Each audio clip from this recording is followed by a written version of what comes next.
So my dear student, চলেন আমরা এখন প্রেজেন্ট পারফেক্ট টেন্সের যে স্ট্রাকচার সেটা পড়ার চেষ্টা করি। প্রেজেন্ট পারফেক্ট টেন্সের স্ট্রাকচারটা হচ্ছে subject plus have been, have been বা হ্যাজ বিন প্লাস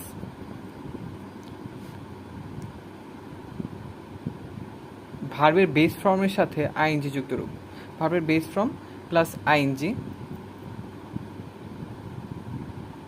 যেমন it has been raining since morning. তারপর হবে সিন্স বা ফর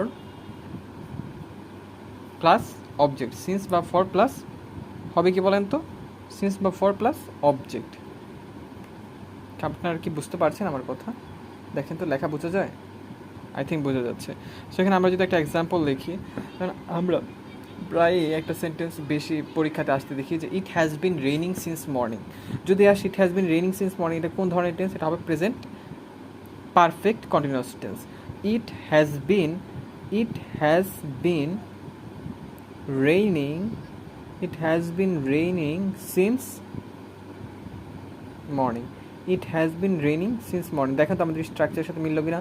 ইট হচ্ছে এখানে সাবজেক্ট, হ্যাভ বিন বা হ্যাজ বিন, যেহেতু ইট থার্ড পারসন সিঙ্গুলার তাই আমরা এখানে হ্যাজ বিন বসাইছি। তারপর রেইন ভার্বের সাথে রেইনিং আইএনজি, সিন্স মর্নিং। ঠিক আছে, এখানে যেহেতু মর্নিং সকাল থেকে বৃষ্টি হচ্ছে, কোনো নির্দিষ্ট সময় বোঝাচ্ছে না যে কয়টা থেকে বৃষ্টি হচ্ছে, এই জন্য আমরা এখানে বসিয়েছি সিন্স। যদি এমন থাকতো যে it has been raining for 2 hours or 5 hours, 5 ঘন্টা যাবত বৃষ্টি হচ্ছে, তাহলে আবার নির্দিষ্ট সময় উল্লেখ থাকলে আমরা ফর বসাইতাম।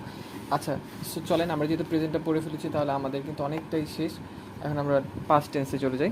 পাস্ট টেন্সের স্ট্রাকচার হচ্ছে সাবজেক্ট প্লাস ভার্বের past form V2 plus object.